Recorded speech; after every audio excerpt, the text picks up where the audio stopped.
What's up, guys? It's your girl Phoenix Nobel, and I am here with the one and only Mrs. Princess Fortier. What's up? What's up? International singer, songwriter, and all-around 5-star performer. It is my pleasure to introduce you guys to her. She took some time from her busy schedule, and she is here with us just to show you what it looks like to be in her world. Okay?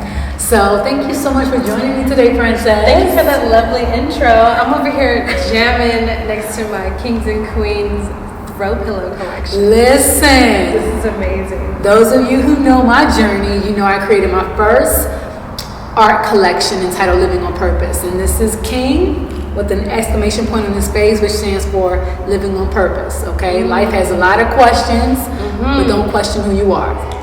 Princess, that pillow belongs to you. Oh my God! That is a gift. Yes, it is. I was so excited because I was like, this pillow has all the things I am and I want to be. Listen, I mean, her name is Princess. Come on, regal, goddess, empress, majesty, ruler, lioness, monarch, royalty. I mean, bam!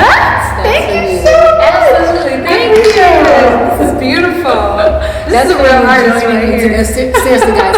I mean, listen, just briefly before we get into Princess and who she is.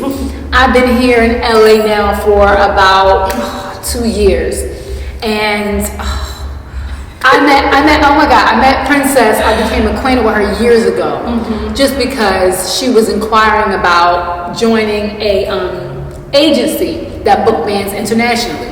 Yes. I told her my honest opinion about it. She decided to take the gig, and the rest was history. Yes. Years later, we linked back up in LA of all places. Magically. And I finally got a chance to actually sit down with her and meet her in person.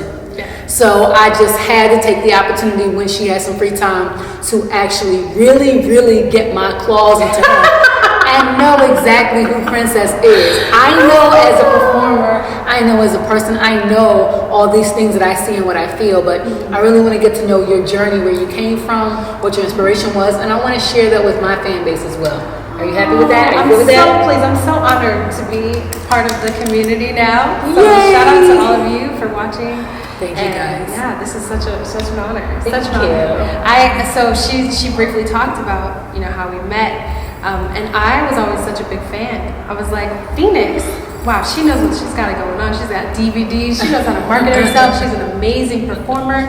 This is someone to know. So I'm really honored to be on your channel. Yeah. I am honored to have you. Thank you. So without further ado, my Musicians on Gigs family, Princess, are you ready? Ready. Well, we want to know where you are originally from. I met you here in California, but are you a Cali girl? I'm a Cali girl all the way. I'm originally from Stockton, California, which is near the capital. Okay. The wannabe, I call it the wannabe bay. Okay. We definitely use words like hella and hecka. So we are. That's where that comes from? Yes, that's a thing. But yeah, Stockton, California is my hometown. Okay. Born and raised. Okay, she's a Cali girl all day, every day. So, do you come from a family of musicians? Or were you kind of the only one who took it to that level? Well, I'm a bit of a black sheep, although, let me say this. We grew up in church. Okay. My whole family is very musically inclined. Oh, wow. My mom is a singer in church. Okay. And I've been in bands and, playing different instruments, all the way from violin, flute, trombone, which is totally random. Whoa. My middle school jazz band teacher was like, You're playing the trombone. I said, excuse me. I play the flute. Oh my goodness. So it was confronting. It was like, I don't even read bass clef. Like, I can't play the trombone. He's like, no, you're perfect. You've got these really long arms. You've got great aperture and lips. You can already control your aperture with your flute playing. So you're going to play the trombone, period. I said, oh, period. Okay. He ended up having me play these piano songs that I thought were really challenging and difficult. He just pushed my boundaries. Now, I didn't know I was doing corporate gigs, but that's what we were doing. We sang. Did you get paid? No. This was in middle school before I knew anything. What's the term? You got paid in experience. It's my tuition. Okay. I ain't mad at that. Tuition. And it created the monster beast performer that you are today. Thank you. And also it supported the program that we were in. So look at me. I'm like, yeah, you get paid. I mean, that's what I was thinking. No. I mean, I was surprised. I didn't even know what corporate gigs were, but I ended up doing them out here. But anyway, yeah, I did not know that music was something I could do as a living. That really? Because my family is very academically oriented. We love music, but it was always for me a hobby. Yeah. My stress release, like, you know, in and of itself, it's enjoyable. For sure. Right. And so I was actually a student at UCLA, pre-medical. I studied neuroscience and French. This is the part that gets me. Because, I mean, seriously, you see one side of a person and they're so good. And then you see that they have, like their brain, like usually you either have one or the other. Like your brain is just like creative and that's it. You can't do numbers like me. But then she got both of these. She was in school for something completely different. Yes. That I would just fail. I wouldn't even attempt because I'm so like, what is it? Right brain? I'm so right brain. That I mean, I was like, what? You went to school But see, for what? that's how you end up with beautiful works of art. I mean, it is, but I can't. Like neuroscience. Amazing. I mean, you know, I'm kidding, but it's just like when she mentioned that to me previously, I was just like, what? Floored. Because I mean, it's crazy in your mind. You're just thinking, oh, you know, you're a singer. All right, go ahead. You know, you really ain't you're born with that, right? But then to actually see somebody who actually really does go after those academics, who can also make a living doing something else, it's just like, thank you. You were double blessed. That's a huge compliment. I appreciate that, and thank God. You know, I definitely studied neuroscience to figure out how to heal migraines. I was getting migraines from age 13. My neurologist could not figure out why. It wasn't genetic. It wasn't hormonal. You know, I figured out just from my own observation of my life that it was a combination of dehydration and stress. Interesting. But that's why I chose neuroscience. I ended up getting a full ride to Emory University for neuroscience, but I turned it down because I wanted to be in LA. I went to UCLA instead, which was not free. I'm still paying for it. But fortunately, it put me on the right path. So I'll tell you my story. It's really, really strange. Okay. So I was, the thing with my migraines is they're very acute, like really intense. And I ended up getting visual occlusion or an aura or like a temporary blindness before a migraine comes. Then the migraine itself hits and it's a really intense headache. Sometimes it's up here, or back here, or all places. And then that lasts for 24 to 48 hours. And then I get nauseous and then throw up. And that's when I know it's over. Since you were 13? 13, yeah. And that was really terrible. That's why I had a very strong passion about figuring out my cure. Of course. And now, nobody could tell you what the... No. They tried to give me all kind of experimental drugs, which padded my doctor's pockets, but made me feel worse. So I was like, you know what? I need to figure this out. Okay? Now, when I was in my junior year at UCLA, and I was taking a chemistry lab, organic chemistry lab, and I was still dabbling in music because you can't get away from what you love. You just can't. It's in the roots. So I had a lab partner. Her name is Brittany Lamar at the time. She's married now. Shout out to you, girl. She was my lab partner, and I started getting that blindness that happens. And I had a rehearsal after my lab class across town, and I said, Brittany, I can't drive. Can you drive me to my rehearsal? Because I don't like to break my word, right? That's an important thing because when you want to be hired again and again, you got to be dependable, reliable. You have to have a word. Consistency. Yes. So anyway, she ended up driving me to my rehearsal. I get to the rehearsal. I start singing, and the migraine went away. I said, that don't make no sense. I said, hold up. Because there's a pressure involved. So singing would increase that pressure, right? why did my headache go away? This don't make no sense. But I said, you know what? I don't care. Are you talking to me, God? Is this my cure that I've been looking for? Migraine went away. I was getting, before that moment, migraines like clockwork every single month from age 13 on up through, I was like, what, 20? Can you imagine? But yeah, singing was my cure, and I tried it again, you know. I tried it when I got a headache again, which was not the next month. It was like 6 months later. Whoa! And then it went away again. So, and I haven't had a migraine now for at least 3 years. First of all, let's say shout out. Yeah. To whatever, like, I mean, however that happened, whatever it was. Okay, alignment, when it happens, it is good. Alignment is good. That's whatever amazing. your passion is, follow that, because it's a healing thing. I'm so happy that I mean, that was a long time for you to be dealing with it, but for you to be inspired to not just take people's words and be a guinea pig for them to throw whatever, because if they don't know, just say they don't know. Like, don't just try to shoot anything at me. Right. Let's figure this out holistically first, you know? And then, lo and behold, you just doing something that you enjoy doing and then it's gone. Yeah. Amazing. That is wonderful. Yes. And hydration helps too. I mean, come on. That's listen. Drink your water. Okay? Drink the water. But usually hydrate, but hydrate with water. Predominantly. Okay? Yes. But yeah, that was my cure. So that's how I decided to, even though I finished my degree, pursue music full time. Okay. Yeah. And do you have any, I mean, I know you said you grew up in a musical home, but did you have anybody who was like, this was it for you? A celebrity or your parent or somebody who was just like, they were the epitome of what an amazing professional singer is? No, I had no idea. Wow. I had no idea that you could make a living full time. Like this was like a mystery to me. Foreign language. A foreign completely. I was like, how do people? I don't know how people do it. I think my goal was wrong at the time. Okay. I was like, I wanted to be famous, and that was my goal. I mean, you know, that's great. I think fame though comes as a result of authenticity and really creating art. Like there's so many famous people that never wanted to be famous. They were just true to their heart. Yeah. And so I thought I was Mariah Carey. And then I thought I was Beyonce. Like, for real.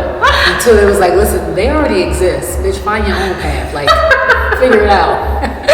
Like, it got so bad when I started going to the studios and rehearsing and like, not rehearsing, but I started actually trying to demo music as my own artist, but I sounded just like Beyonce, or I sound like they were just like, okay, next. Like, I mean, because if we really want to Beyonce, we would just like try to get Beyonce, but what?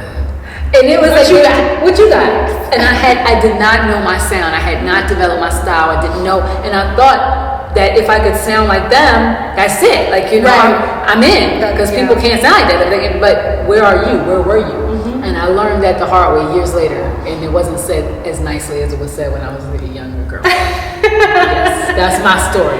Well, and thankful for the journey, right? Because absolutely, those I'm sure you got some great tools from mimicking Beyonce. Oh, you know, I mean, come on, both of them actually. But I mean, I wanted to sing like the people who I listened to, like I enjoyed. And instead, again, I didn't grow up in the church, as I mentioned before, so I didn't really have anybody outside of what I was able to hear in passing and say, okay, well, I like them songs, or I like that style. And it wasn't until later when I actually was like, okay, so it's not about you being a great copy of somebody else. Right. It's about you being original, so that you can inspire somebody else the same way they inspired you. That part. And I think for me, it was a really big eye-opener, because it's like so many of us, even as songwriters, we think going in, we have to write what we hear on the radio. We think going in, we have to sound like what we hear on the radio, or look like what we see on the videos in order to be it. Yeah. But then you hear, or you see that breakout artist who looks like nobody, who sounds like nobody, and then they're at the top. Yeah. So you think to yourself, well, damn, why can't I just be me? There you go. So That's the key always, just, in a little side moment, be yourself. But before that, find out what you like and enjoy so that you can actually really exploit that for your sake. That's it. The world needs you because there's only one of you.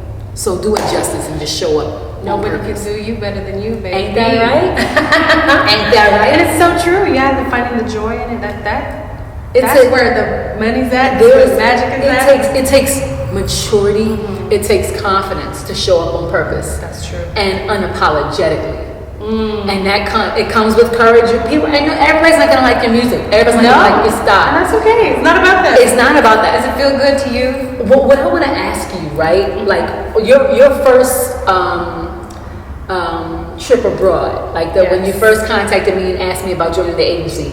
What was that experience like for you when you first went overseas? I want to know the best experience and I want to know the worst experience. Tell me all. Give us the good. Give us the juice. So I'll give you the juice.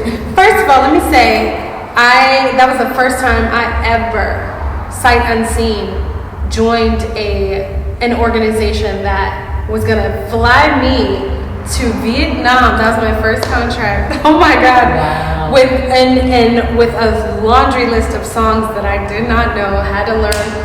You know what I mean? Crazy. It was. I can't believe my mom didn't say don't go like that because. Wow. What? My sister was like, she said to me, I was gonna hide your passport. My first gig was in Singapore. She had never heard of it, neither did I. She literally said to me, you could become somebody's sex slave. Exactly. It didn't occur to me. Never occurred to me. I was a little afraid. And thankfully, though, I had traveled to France once before. So I wasn't too afraid to fly overseas, but I was going to join a band with people I did not know from all over the world. By yourself. What? Sight unseen. It's crazy. Didn't know anybody. So that was crazy. But so I'll tell you about my best moment first. Okay. I think I was in Korea, performing in the dead of winter. Okay, my grandma used to say, I used to walk to school in the snow, uphill both ways. I was like, how you gonna walk uphill both ways? Come on. But when I got to Korea, baby, listen, my I legs. heard about that. I never did the Korea gig, but I heard about the Korea gig. Listen, they had 6 nights a week. It wasn't 5. Okay. People blowing cigar smoke in your face. Listen. Okay. We have evolved. Okay. Listen. The work ethic that company developed in me, I'm so grateful to George. Absolutely. Shout out to Mark for L Live. Shout out for real, because it's easy out here compared to that. So compared to that boot camp. Yes. Crazy. So my legs were never in better shape than when I was in Korea because I literally did have to walk uphill both ways. Sometimes in the snow, definitely in the rain sometimes, and it was cold, and man, there were so many. But one time, I had, oh my gosh, I have a couple of crazy stories. But one time I was on stage doing my thing, giving it my all, and there was a man in the audience who noticed me and came to me during one of the breaks and said, I'm doing a magazine shoot for Korean wedding dresses. I would love for you to be a part of it. Me and the drummer, who was just this really handsome guy. Shout out to you, Jonathan. Anyway, we ended up doing a magazine shoot in Korea, and I was like, wow, that sounds epic. It was epic. It was really, really. I'll have to send you the picture. I would love to see it. They would love to see it. Traditional Korean garb with a flair. We mimicked like a old historic art photo, and it was like my first magazine shoot, really. And I was like, wow, singing can do this for my life. Yes. I'm never gonna stop. Never gonna stop. So that was the best experience. I had a couple really bad ones. The juiciest one. The crooks. Okay. So I got arrested in Beijing. Did you really? I got arrested. Talk about it. My singer partner, Melissa, and I decided to go out after one of our gigs and drink. This is one of the reasons I don't drink anymore. Because we get to the location and we're looking to pay, right? We have our money, we give our little money to the driver, and he's like, whoa, whoa, whoa, whoa. And he's like, saying other words. I don't know them because I don't speak Mandarin fluently, but I got the impression that he thought that the money was counterfeit. And so I was like, it's not counterfeit. We literally got this from the hotel. This is where we don't have any intention of robbing you. Like, what? We don't know how to counterfeit. This is our money that we got paid after we sang at the Sheraton. Like, what? Or Shoe Bar. Anyway, the Hyatt, not the Sheraton. Anyways, it's fine. We ended up going back and forth with him verbally with a language barrier, and it was just like an impossible situation. So then, I had the bright idea. This is tipsy thinking. That we should just run. So I told Melissa, hey, we're gonna run. We're just gonna run because this is impossible. This is impossible. So I was like, okay, girl, you ready? Grab your bag, and we're gonna run. So I got my butt out the car quick. She did not. She got out kind of quick, but her backpack was still in the car. So the driver, just wildly, he grabbed her bag. So then there ended up starting to be a tug of war with this bag. Okay, and I was like, oh my gosh, I was like, let go of my friend! And I was like grabbing his fingers and trying to peel them off of the bag. Then he grabbed my hand with his other hand and started digging his nails into my hand. It became very intense. Like it went from 0 to 100 real quick. It escalated way too quickly. It was crazy. Then all these other taxi drivers came around. I thought they were coming to our rescue, but no. They were like, what's going on? He let them know what the situation was. I imagine he was saying these foreigners are trying to counterfeit us. And they tried to run. Yeah. And they were like, oh, okay. And they walked away and just let us suffer. So I was like, wow, this is not, where is the chivalry? What is happening? And I didn't think once to call my band leader. Didn't occur to me. Did not. I was like, this is why you should not drink. Right. Okay. Common sense just goes out the window. Gone. I lost my wallet. And it was like what? Just $6? Yeah, it was $100 $6. So it was crazy. So anyways, eventually the guy calls the cops on us. He pulls up. We're in the car, in the backseat. We go to the precinct. Okay, I'm freaked out because I've heard all kinds of stories. Yes. If you get arrested internationally, you could be under the jail for 5 years for small things that you think are small, but they're not small here. So I was freaked out, and then I had the inspiration to call my band. She sobered up real quick. Got real sober real quick. So Ricardo came and he was like explaining the situation. Listen, these girls do not have any fake money. I will pay for their fare. Please let them go. Fortunately, the guy was nice enough to let us go. But there was a moment of silence and is he gonna let us go? Like, cause it was crazy. It was so crazy experience. So that was that. That was my best and my worst. And listen, I'm gonna be real. You know, I did spend a night. What? In jail. Like, look, internationally, I got a clean, USA record. But internationally, yes, I told this story on, I think on this channel before, my deportation story when I got deported from Thailand. And it was crazy because I just was going through the same airport doing my visa runs, just stupidly. Going to the same airport. And when you do back-to-back visa runs like that and you don't have a work permit, at some point in time, they're going to be like, what you doing here? And so my luck ran out. And what happens when you do when you get deported, the way it works is that they'll send you back to the place that you came in from for free. You don't have to pay. That's cool. However, hopefully you made that visa run to somewhere you know somebody. Because sometimes you make cheap visa runs just to get across the border and come back. But luckily, I made a visa run to Singapore, and I knew quite a few people there. However, I had no money. They wouldn't even let me go back to my apartment to get my stuff. I left literally with a bag, my laptop in my bag, some books. I had the clothes I had on because I only planned on being away for like a couple hours to get the, my 30-day stamp. No. They was like, they were afraid that if they let me back in, I would disappear. Yeah. They wouldn't let me back in. I literally was homeless in that airport because I was so embarrassed to call my sister and ask her to pay for my flight ticket home.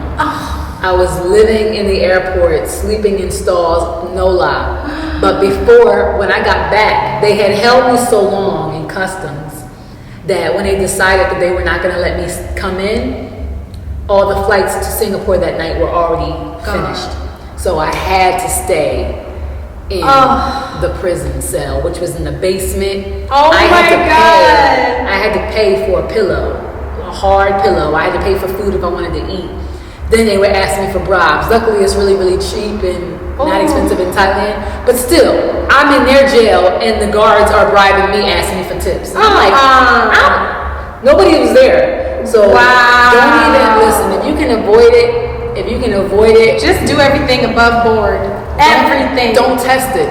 Don't test it, because when you are out, if you are an American or wherever you're from, if you are in a foreign country, don't play yourself. Don't assume that the laws that you're used to in your home country applies. Don't assume that there is any kind of great relationship between your country people and because you're under their jurisdiction. They can use you as an example for other people.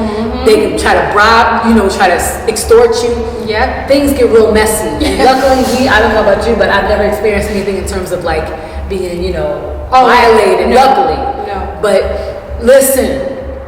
All the many things can happen. Yes. So just take it from us, both of us. We are great, lovely women, but we have both found ourselves on the wrong side of the law internationally.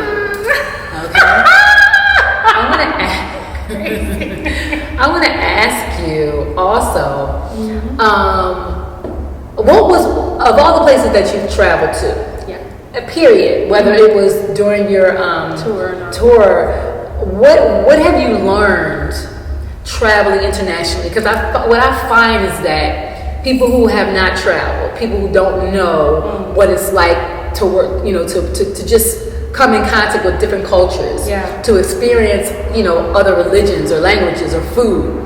What would you say that your greatest takeaway has been from being an internationally traveled person? Biggest takeaway is that everyone is the same. I wasn't sure where she was going to go, because you could say everyone is different, so don't judge about it. But you said something that I feel. Like, elaborate on. I can. Yeah. So, and I do have that same feeling of non-judgment, because you recognize that there's a common thread in every single human being on this planet, no matter rich, poor, whatever nationality, whatever religion, whatever ethnicity. We all want to love and be loved. That's right. Okay? We all want to have the best experience possible for our lives. We're all out here surviving. That's right. Or thriving. Hey, there's a spectrum. It is. But we want to have a good time. We want to be connected.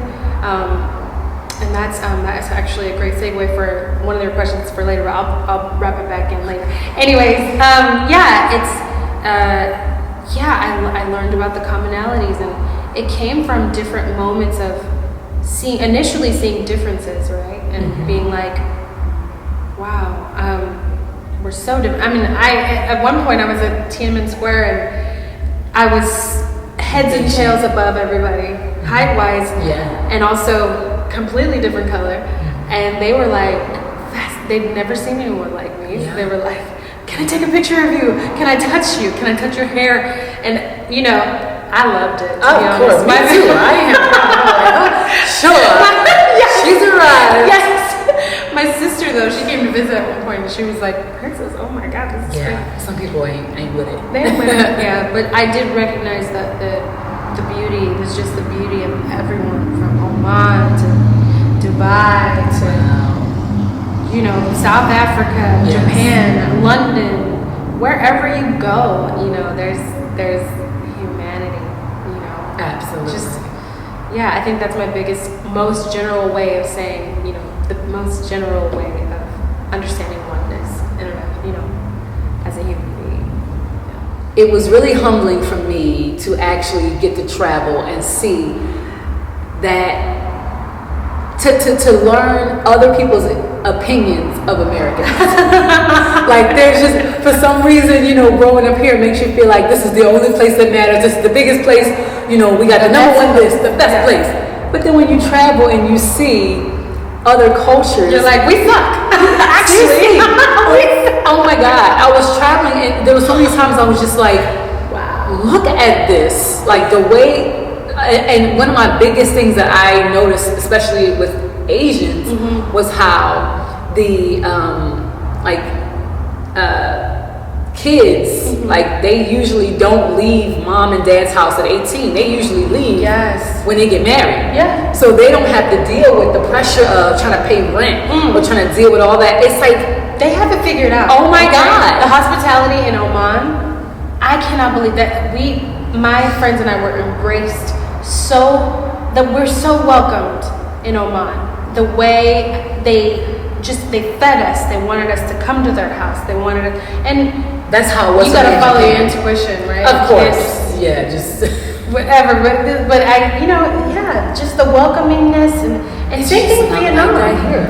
It's not. And Thailand, actually. Yeah. There's a familial to just strangers. There's this openness to, you're coming into my country. You're welcome. Let me show you. Look at this experience. Tell me about America. What do you like? Do you like this? Try this. Amazing. And here we are so closed off. And you would think that it would be different when, especially with Vietnam, I'll say specifically, they've been ravaged by so many countries. Maybe that's why they don't take anything for granted. They appreciate the small things. But my reaction as a human would probably be much less trusting, much less welcoming, a little more. But usually, do you find that usually when you experience more love? Yeah, because you realize it's almost like it puts shit in perspective. Like, God, whatever. That's what are we fighting about? Okay, whatever. Yeah. Let's just appreciate. Because I feel I used to look at Thai people sometimes. Like, say for instance, I was dating a Thai guy who he didn't have a toilet that flushed. He didn't have a shower. He had a bucket. Let me tell you, because it humbled the hell out of me. Oh God. He had a trash can that he kept water in. Okay. And that's what he used to wash up. When I was there, that's what I used to wash up. And they usually don't have their bathing area. It's usually just like a tile floor. There's no divider for the shower. So it's like water in the whole bathroom. Just everything is slippery. But I was just like, okay. And they built their house with, this brick. Father built the house. This was the house that someone was going to live in with his wife until they went. It was like that was a family. Wow. They grew their own stuff in the backyard. There was no AC. Listen. They know how to live. And they know how to save money. The moment you listen, if something went wrong here, they lived off the land. He used to climb in a tree and get some mangoes for us. I used to be like, wow. But I mean, with my, privileged mentality, I'm just like, I can't stay here. I need some hot water in my life. But the truth is, the weather was always beautiful in Thailand, so you made it work. But I mean, I really, really enjoyed those experiences because coming back here, I realized how wasteful I had been. I realized how I don't need all these expensive things to enjoy life. It's so true. You have everything you need, right? For real, just within yourself. And the other thing I learned too was like, I went from a bag lady to a person that packs light. Listen. Because I took that. I lugged 3 full bags. I sold my car, got rid of my apartment, went on this 18-month tour, turned into 12-month contract turned into an 18-month one. But I ended up delicious, right? I ended up having to pack a bunch of all my things and take it with me. Just go. So I got rid of a lot of stuff, but I had 3 heavy bags now. One of these bags I'd never opened. So it's like, what now? I've been paying $100 each time to carry extra luggage that I ain't even opened. Ridiculous fees. Craziness. We don't need as much as we think. So, travel. Experience the world. Yeah. Humble yourself. Open your mind. I want to ask you a little bit about your original music. So when you were overseas internationally, you were predominantly singing cover songs? Cover songs, yep. Okay. 100%. And when did you start singing original music? When did you start writing? So I wrote my first song while I was still studying at UCLA. Okay. I had met a producer who was like, if you could do I met him at a club, which is random that I was there. But if you could do anything in the world, you didn't need the money, you didn't need preparation, you didn't need to study, you didn't have to be good enough, you didn't have to train for it. And what would you do? I said, I would sing. He's like, all right, come to my studio next Wednesday. He was a producer for Black Eyed Peas, for Prince, like Kylie Minogue, all these really great artists. And we ended up writing a song called Decisions, and it was all about making the right decisions with your dreams. And I was like, should I do what mama says, become a doctor or a lawyer instead, or should I follow my heart? Do I even know where to start? There's a million voices in my head. Should I listen? Should I do this? Should I do that? I know I gotta make it. But this is my track, my life, my road, my decision. I've gotta listen to my soul. So give it what you got. Make it to the top. Make the right decisions with your dreams. So my first song was very wordy, very wordy, very preachy. But very real. But very real for what I needed, and it touched a lot of people. And wow. Really grateful for that. Okay. Did you put it out? I did. I put it out on. I think I put it out on Apple Music. Okay. I don't know if it's still out because. Decisions. Yeah. Look it Princess up. Fortier. The song I actually wanted to talk about was called Heart to Heart, and it was very much about how we're all connected. Yes. And I literally was writing about my experience writing on a plane. I find that I'm much better at writing songs when I'm on a plane or traveling or somewhere where there's not a lot of American noise. Okay. Distractions. Mm-hmm. In a place where I'm not distractible. So I was on this plane and I looked up because I felt something was off. I didn't know what it was. And I noticed everybody was doing the same thing. Not 30 seconds later, the captain announces someone was having a heart attack. Is there a doctor on the plane? Yeah, so in that moment, I was like, whoa, we all recognized something was going on before we knew it. We are connected. We are connected. So that's what that song is about, heart to heart. Wow.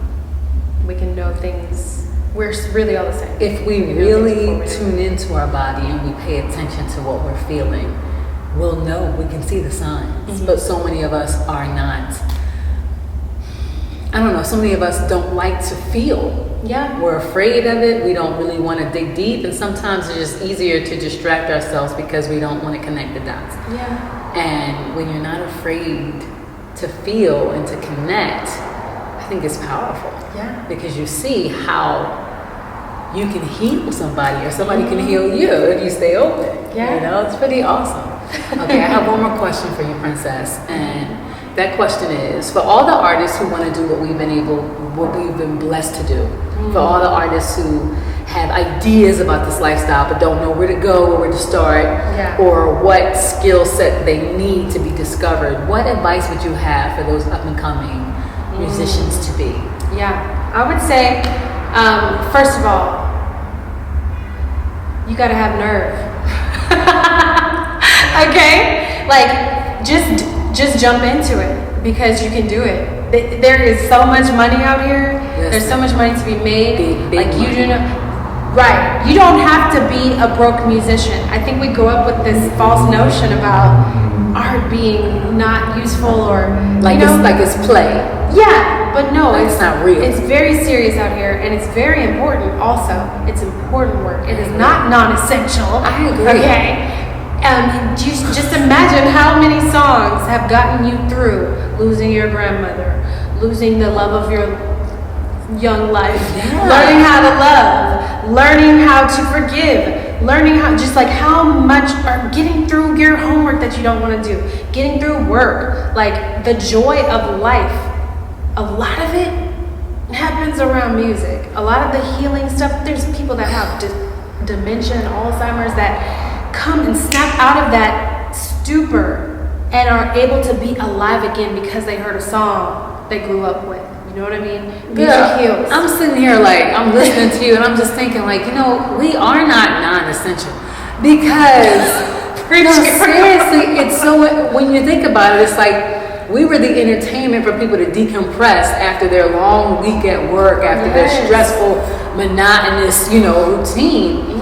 We are the release. Yes. We are, the ones who touch your soul, make you feel like, okay, I got all that off me. Yeah. And I can go back out to the world and fight. Even the sad songs, even the angry songs. Like, you release and and it also connects us because it's like, damn, that's not me just feeling this by myself in this little bubble. Like tied up alone, dealing with life and emotions, and sometimes I'm tired, sometimes I'm stressed out, sometimes I'm hurt. Yeah. Like you put that in songs. Music is a universal language. It's a language, it's a healer. It's so important. It's a connector. It really helps heal relationships. It helps you heal yourself. Like, oh, there's so many things I can tell you. But I think that is the thing that should be focused on. Recognizing the power that music has and what that your music will take on a life of its own and heal other people or help other people or let people feel and express things. You never know where it's going to go, and it's beautiful. It can go far. So it's really, really, that's a great thing to keep your mind focused on. Keeping your mind on I want to be famous, I got to make it, or I got to make this money. That takes away from the purity and authenticity of any art that you can create. And actually, it chases people and possibilities away when you're focused on the wrong thing. And just value yourself, because don't be taking no.